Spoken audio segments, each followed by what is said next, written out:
Assalamualaikum warahmatullahi wabarakatuh. Salam sejahtera untuk kita semua. Semoga pada hari ini kita dalam kondisi yang sehat walafiat. Amin.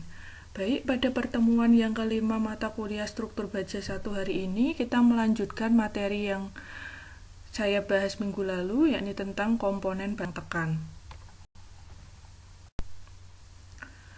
Minggu lalu kita telah belajar mengenai batang tekan, tahanan tekan nominal, dan panjang tekuk. Pada hari ini kita akan belajar mengenai masalah tekuk lokal dan komponen struktur tekan tersusun. Pada penampang komponen struktur tekan yang mempunyai ketebalan sangat tipis dibandingkan lebarnya, baik pada badan maupun pada sayap, maka besar kemungkinan akan terjadi tekuk lokal, yaitu tekuk yang terjadi pada sebagian tempat pada penampang tersebut. Nah, masalah tekuk lokal ini akan berakibat pada komponen struktur tekan tersebut tidak mampu memikul beban secara penuh. Artinya, struktur akan runtuh sebelum mencapai kapasitasnya. Berikut merupakan visual yang terjadi di lapangan ketika suatu profil baja mengalami tekuk lokal sayap dan badan.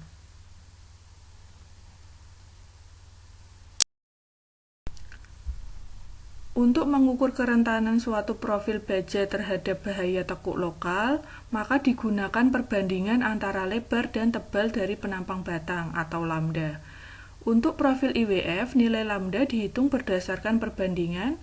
Untuk bagian sayap atau flange, lambdanya sama dengan B/2 dibagi TF, di mana B adalah lebar sayap, TF adalah tebal sayap. Sedangkan untuk bagian badan atau web, lambda dihitung dengan H/TW. H adalah tinggi badan, TW adalah tebal badan. Jadi langkah pertama sebelum kita rencanakan suatu komponen batang tekan, kita harus cek dulu profil tersebut terhadap bahaya tekuk setempat atau tekuk lokal. Di SNI nomor 031729 tahun 2002 telah diberikan batasan terhadap nilai lambda. Jika lambda lebih besar dari harga tertentu yang telah ditetapkan, yakni lambda R, jadi lambda lebih besar dari lambda R, maka batang tersebut dikatakan langsing dan berpotensi mengalami tekuk setempat atau tekuk lokal. Oleh sebab itu, batang harus diperhitungkan terhadap bahaya tekuk setempat. Nah, pada SNI tersebut juga diklasifikasikan penampang suatu komponen menjadi 3 bentuk, yaitu penampang kompak, tak kompak, dan langsing. Suatu penampang dikatakan penampang kompak bila penampang batang cukup pendek dan gemuk sehingga mampu membentuk distribusi tegangan plastis secara penuh sebelum melekuk. Nah, plastis merupakan suatu kondisi di mana tegangan di seluruh bagian menjadi tegangan leleh. Nah, batas kelangsingan untuk penampang kompak adalah lambda kurang dari sama dengan lambda P. Lambda P merupakan batasan nilai kelangsingan penampang kompak, sedangkan lambda R merupakan batasan nilai kelangsingan penampang tidak kompak. Jadi persamaannya harus terpenuhi, lambda harus kurang dari sama dengan lambda P. Ini dikatakan penampang tersebut sebagai penampang kompak. Dikatakan sebagai penampang tak kompak bila tegangan leleh tercapai pada sebagian batang, tidak pada keseluruhan batang sebelum melekuk. Nah, batasan pada penampang tidak kompak adalah ketika lambda terletak antara lambda P dan lambda R. Nah, tadi lambda P adalah batasan nilai kelangsingan penampang kompak, sedangkan lambda R adalah batasan nilai kelangsingan penampang tidak kompak. Jadi, jika nilai lambda terletak antara lambda P dan lambda R, maka penampang tersebut termasuk penampang tidak kompak. Suatu penampang dikatakan sebagai penampang langsing jika nilai lambdanya lebih besar dari lambda R. Nah, dalam perencanaan suatu komponen struktur tekan, kita menghindari adanya penampang langsing ya. Jadi, sebisa mungkin kita hindari terjadinya nilai lambda lebih besar dari lambda R atau penampang langsing ini. Untuk menentukan nilai lambda P dan lambda R, kita bisa menggunakan tabel di SNI, yakni tabel nomor 7.5.1, yakni perbandingan maksimum lebar terhadap tebal untuk elemen tertekan. Jadi, untuk menentukan nilai lambda P dan lambda R tergantung jenis elemennya. Misalnya, profil yang kita gunakan adalah profil IWF, berarti nilai lambda R-nya di sini telah ditentukan, yakni 250 per akar FY. Untuk memudahkan, berikut merupakan gambar nilai batas lambda R untuk berbagai penampang. Misalnya untuk profil IWF, untuk cek sayapnya rumusnya B per 2TF kurang dari sama dengan lambda R-nya 250 per akar FY. Sedangkan untuk web atau badannya, H per TW harus kurang dari sama dengan lambda R-nya 665 per akar FY. Nah, nilai-nilai ini 250 per akar FY dan 665 per akar FY ini didapat dari tadi ya, tabel profil baja. Nah, ini tujuannya untuk memudahkan kalian membaca nilai batas lambda R dari berbagai penampang. Baik, kita masuk ke contoh soal mendesain struktur tekan. Rencanakan komponen struktur tekan berikut dengan memakai profil WF dimensi 300 x 200 x 9 x 14, di mana kondisi perletakannya jepit sendi. Beban aksial terfaktor NU sama dengan 120 ton. Mutu baja yang digunakan adalah BJ37. Panjang batang diketahui 4500 mm.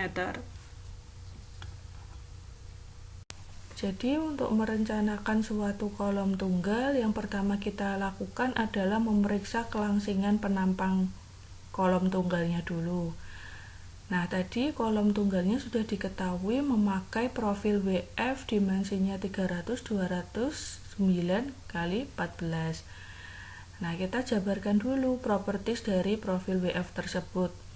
D-nya berarti 298, B-nya 201, TW-nya 9, TF-nya 14, R-nya 18, dan H-nya didapat dari D min 2 kali TF plus R sama dengan 234 mm.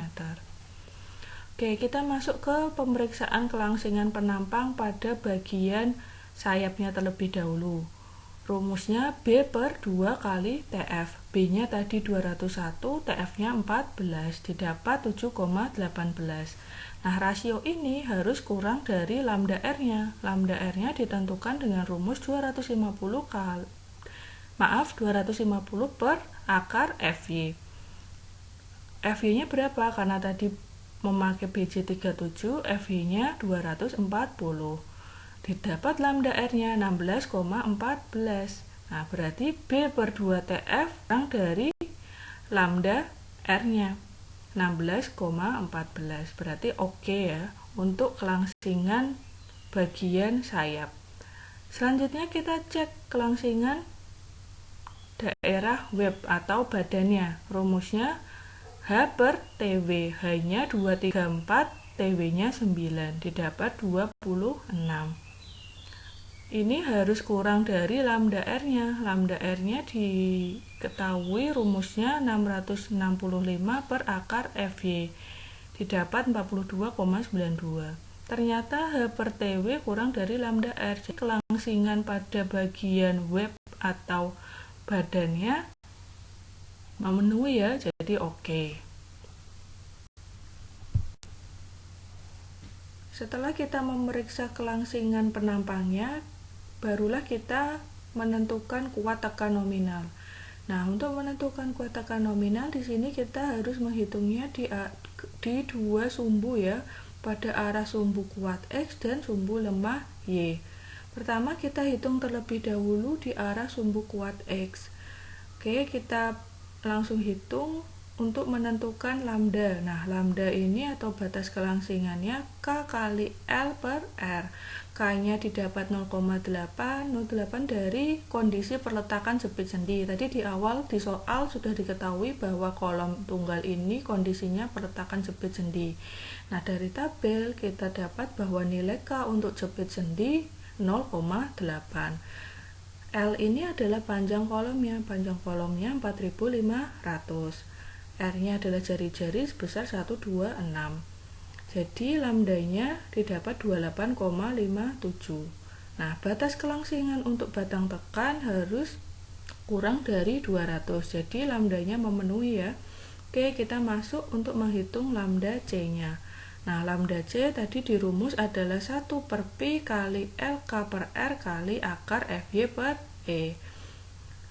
LK per R-nya kita sudah ketahui ya. Jadi LK per R itu adalah lambda, berarti sudah diketahui 28,57. FY-nya sudah diketahui, karena dia BJ37 memakai 240 untuk FY. Jadi lambda C-nya didapat 0,3149.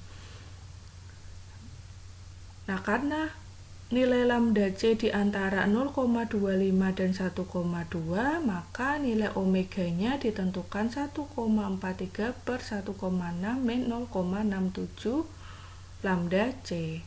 Jadi nilai omega-nya 1,0295. Lalu kita masukkan ke rumus kuat tekan nominal. NN sama dengan AG kali FCR, sama dengan AG kali FY per omega. AG-nya 8336, ini dapat dari tabel profil baja ya. Lalu FY-nya 240, omega-nya sudah kita hitung 1,0295. Didapat nilai kuat tekan nominal 1943 ton. Lalu kita masukkan NU kurang dari sama dengan Pi kali NN. Nah, NU-nya tadi adalah beban terfaktornya 120, Pi-nya adalah faktor reduksi 0,85 dikali NN-nya 194,3. Jadi nilainya didapat 0,73. Nah, ini berarti kurang dari 1. Jadi oke. Atau pada arah sumbu kuat X, profil ini kuat untuk menahan beban aksial 120 tadi. Jadi aman. Selanjutnya kita hitung kuat tekan nominal pada arah sumbu lemah Y. Sama seperti menghitung arah sumbu kuat X, maka pada arah sumbu lemah Y juga kita hitung terlebih dahulu lambdanya. Lambdanya K kali L per RY. K-nya 0,8, L-nya tadi panjang kolomnya 4500, R adalah jari-jari girasi di arah sumbu Y 47,7, jadi lambdanya 75,47. Jadi sesuai atau memenuhi batas kelangsingan batang tekan atau kurang dari 200. Lalu kita masuk ke perhitungan lambda C. Jadi rumus lambda C-nya sama, kita masukkan lambda-nya 75,47 per Pi dikali akar FY per E. Didapat lambda C 0,832. Karena lambda C-nya di antara 0,25 sampai 1,2, maka omega-nya ditentukan 1,43 per 1,6 min 0,67 lambda C. Didapat nilai omega-nya 1,372. Kita masukkan untuk menentukan N-nya. AG kali FCR sama dengan AG kali FY per omega. AG-nya 8336, FY-nya 240, omega-nya 1,372. Didapat nilai kuat tekan nominalnya 145,82 ton. Lalu kita cek apakah arah sumbu lemah juga kuat menahan beban aksial terfaktornya. Beban aksial terfaktornya di soal tadi 120 ya. Lalu kita bagi dengan nilai Pn-nya. Pn-nya faktor reduksi 0,85 kali kuat tekan nominalnya 145,82. Didapat 0,97. Jadi dia kurang dari 1. Oke ya, jadi pada arah sumbu lemah ya dia juga kuat menahan beban aksial terfaktor 120 ton. Jadi kesimpulannya, profil WF dimensi 300/209 kali 14 cukup untuk memikul beban tekan terfaktor sebesar 120 ton. Oke, baik. Selanjutnya kalian bisa mengerjakan latihan soal yang sudah saya sediakan. Oke, terima kasih untuk pertemuan hari ini. Wassalamualaikum warahmatullahi wabarakatuh. Selanjutnya kita masuk ke komponen struktur tekan tersusun. Jadi profil tersusun adalah susunan beberapa profil menjadi satu profil atau batang tunggal.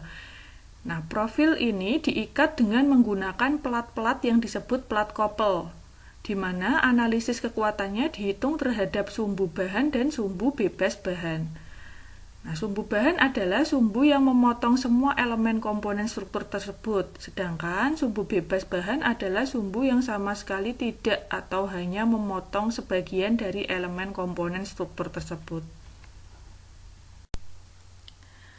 Pada suatu batang tekan sendiri terdapat 3 jenis sumbu-sumbu penting yang harus diperhatikan. Yang pertama, sumbu utama, yang kedua, sumbu bahan, yang ketiga, sumbu bebas bahan.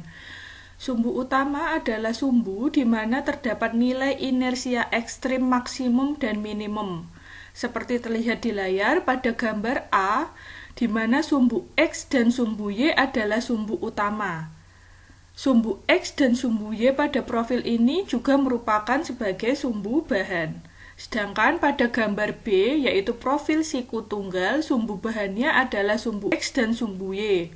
Sedangkan yang menjadi sumbu utama adalah sumbu C, dan sumbu C ini merupakan tempat momen inersia ekstrim maksimum berada. Dan sumbu eta merupakan tempat momen inersia ekstrim minimum.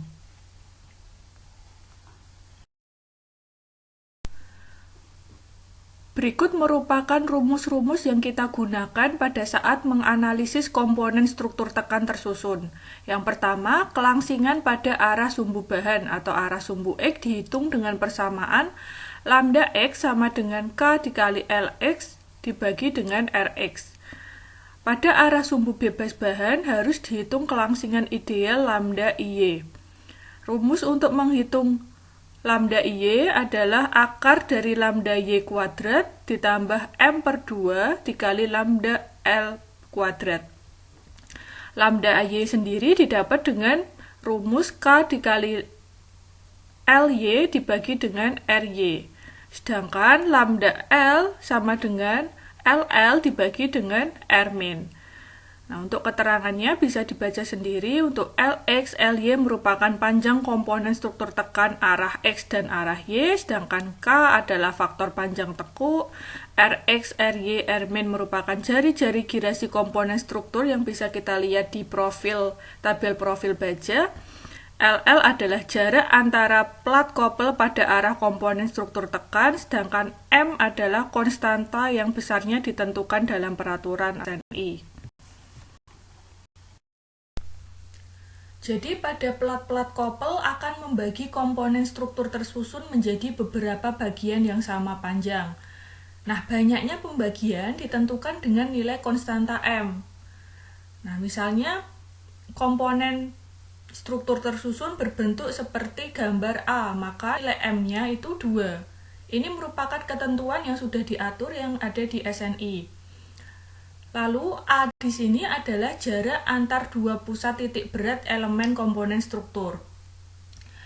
Nah, garis XX di sini merupakan sumbu bahan. Karena memotongnya, sumbu bahan adalah sumbu yang memotong semua elemen komponen struktur. Sedangkan sumbu YY di situ merupakan sumbu bebas bahan. Sumbu bebas bahan tadi adalah sumbu yang sama sekali tidak atau hanya memotong sebagian dari elemen komponen struktur. Sedangkan garis LL di sini dinamakan sebagai sumbu minimum.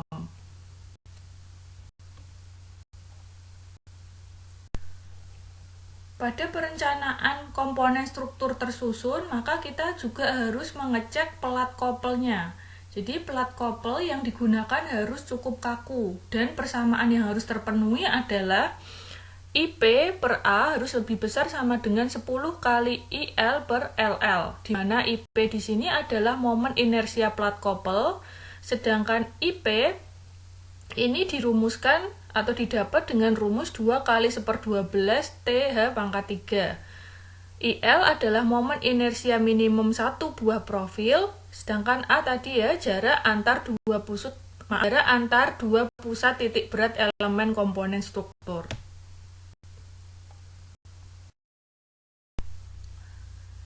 Selain ketentuan-ketentuan tadi, untuk menjaga kestabilan elemen penampang komponen struktur tersusun, maka nilai lambda X, lambda Y, dan lambda L harus memenuhi.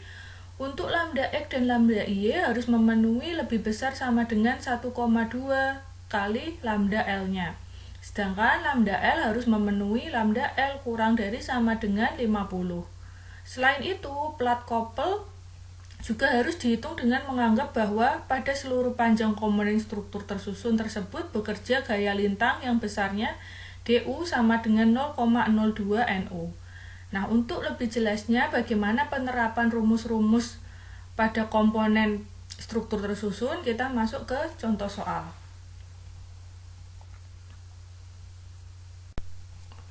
Di sini kita memiliki suatu komponen struktur tekan dengan beban aksial terfaktor NU sama dengan 80 ton dan memiliki panjang batang 4,5 meter. Kondisi perletakan jepit-jepit untuk mutu baja adalah BC37. Rencanakan komponen struktur tersebut dari 2 buah profil kanal tersusun, serta rencanakan pula dimensi plat koppelnya. Nah, di sini kita coba menggunakan profil kanal 20 atau CNP 20 dengan properties seperti yang terlihat di layar, nilai AG-nya 3220 mm kuadrat, nilai E-nya atau eksentrisitasnya 20,1 mm. Nah, kita jabarkan semua propertiesnya untuk mempermudah perhitungan kita. Tadi di soal telah diketahui bahwa kondisi perletakan adalah jepit-jepit, jadi nilai K-nya sama dengan 0,65. Selanjutnya, kita hitung kelangsingan penampang. Kita cek terlebih dahulu kelangsingan pada bagian flange dan webnya. Pada bagian flange, rumusnya B per TF sama dengan 75 per 11,5, diperoleh 6,52. Untuk lambda R pada bagian flange, rumusnya 250 per akar FY, diperoleh 16,137. Nah, jadi B per TF kurang dari lambda R. Untuk bagian web, rumusnya H per TW sama dengan 200 per 8,5, diperoleh 23,53. Sedangkan lambda R untuk bagian webnya, rumusnya 665 per akar FY, diperoleh 42,92. Jadi H per TW kurang dari lambda R. Karena flange dan web kurang dari lambda R, maka penampang ini termasuk penampang kompak. Selanjutnya kita hitung ke plat koppel. Nah, di sini kita coba menggunakan 10 plat koppel. Yang pertama, kita tentukan nilai LL-nya. Cara untuk menentukan LL yaitu L total dibagi dengan N-1. N di sini adalah banyaknya plat koppel yang akan kita gunakan. Karena di sini kita rencanakan 10, maka nilainya 10-1. N-1. Jadi LL 4500 panjang batang tadi dibagi dengan 10-1 sama dengan 500. Selanjutnya kita hitung lambda L. Tadi rumusnya lambda L sama dengan LL per R-min. LL-nya 500, R-min dari profil kanal ada 21,4. Diperoleh 23,36. Tadi ketentuan tadi di awal bahwa lambda L harus kurang dari 50. Jadi ini sudah memenuhi ketentuan karena lambda L-nya besarnya 23,36.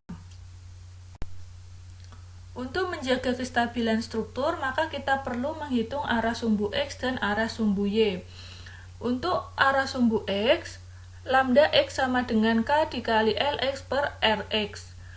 K-nya 0,65, L-nya tadi 4500 dibagi dengan RX 77. Lambda X diperoleh 37,99. Tadi ketentuannya lambda X harus lebih besar dari 1,2 lambda L. Tadi kita telah hitung bahwa lambda L-nya adalah 23,36. Jadi 1,2 dikali 23,36 diperoleh 28,032. Sedangkan lambda X-nya 37,99. Jadi lambda X lebih besar dari 1,2 lambda L. Jadi untuk arah sumbu X oke. Lalu untuk arah sumbu Y. Arah sumbu Y kita hitung nilai IY-nya dulu. Nilai IY-nya sama dengan 2 dikali IY profil ditambah AG dikali EY plus TP per 2 dikuadratkan. Kenapa di awal tadi ada 2? Karena profilnya tersusun ya, jadi dikalikan dengan 2. IY sama dengan 2 dikali IY profilnya di properties tabel baja 148 kali 10 pangkat 4 ditambah AG-nya 3220, eksentrisitas sumbu Y-nya 20,1, TP-nya tadi 10 dibagi 2 sama dengan 5, lalu dikuadratkan. IY telah diperoleh besarnya 7017264,4 mm pangkat 4. Lalu kita hitung A profil. A profilnya berarti 2 kali AG. 2 kali 3220 sama dengan 6440 mm kuadrat. Lalu kita hitung nilai RY-nya. Nilai RY rumusnya akar IY per A profil. Diperoleh nilai RY 33,01. Selanjutnya kita baru bisa menghitung lambda Y-nya. Lambda Y rumusnya K kali LY dibagi RY. K-nya 0,65. LY-nya 4500, sedangkan RY sama dengan 33,01. Lambda Y 88,61. Nah, jadi arah sumbu Y ini juga memenuhi karena lambda Y lebih besar dari 1,2 lambda L. Lambda Y-nya 88,61, tadi 1,2 kali lambda L besarnya 28,032. Jadi 88,61 lebih besar dari 28,032. Arah sumbu X dan arah sumbu Y oke. Selanjutnya kita masuk ke kelangsingan ideal. Nah, kelangsingan ideal ini rumusnya lambda Y sama dengan akar lambda Y kuadrat ditambah M per 2 dikali lambda L kuadrat. Tadi lambda Y-nya telah kita peroleh 88,61. M-nya adalah ketentuan di SNI, besarnya 2. Lambda L-nya 23,36. Diperoleh lambda Y 91,64. Nah, di sini lambda Y juga lebih besar dari 1,2 lambda L. Jadi oke. Jadi lambda X, lambda Y, dan lambda Y lebih besar dari 1,2 lambda L. Karena lambda Y lebih besar dari lambda X, maka terjadi tekuk pada sumbu bebas bahan.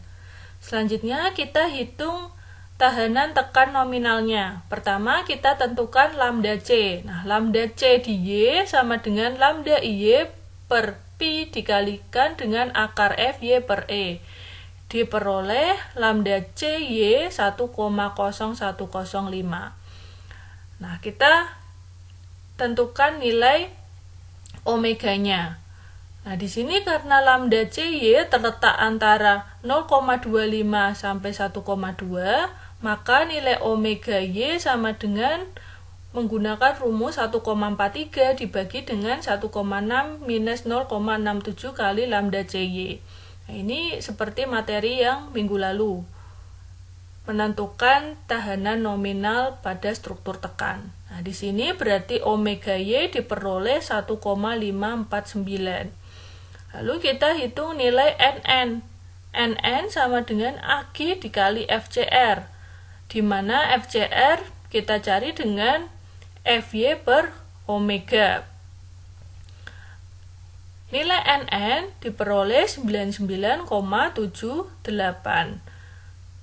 Lalu kita kalikan NN dengan faktor tahanannya. Faktor tahanan tekan 0,85 dikali dengan 99,78 diperoleh 84,8 ton.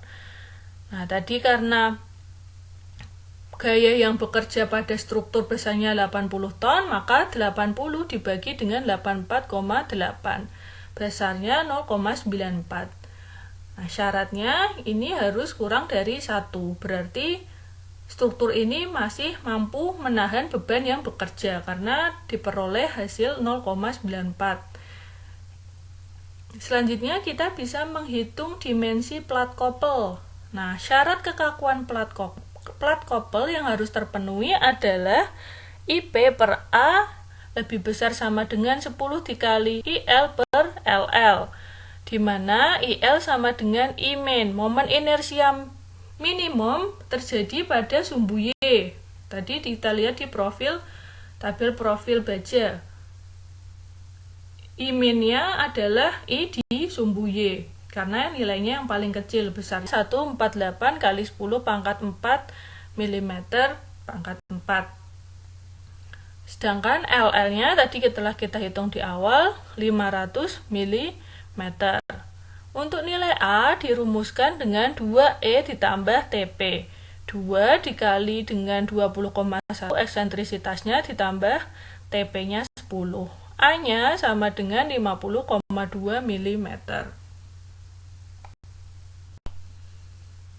Selanjutnya kita masukkan ke dalam rumus.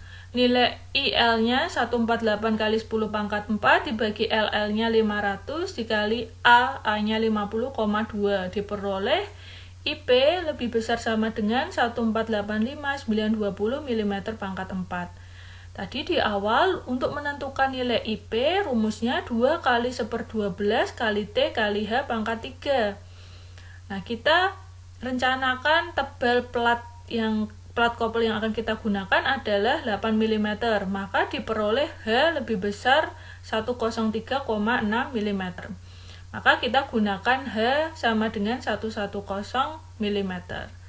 Jadi plat koppel yang akan kita gunakan adalah plat koppel berjumlah 10 dengan dimensi tebal 8 mm dan H-nya 110 mm.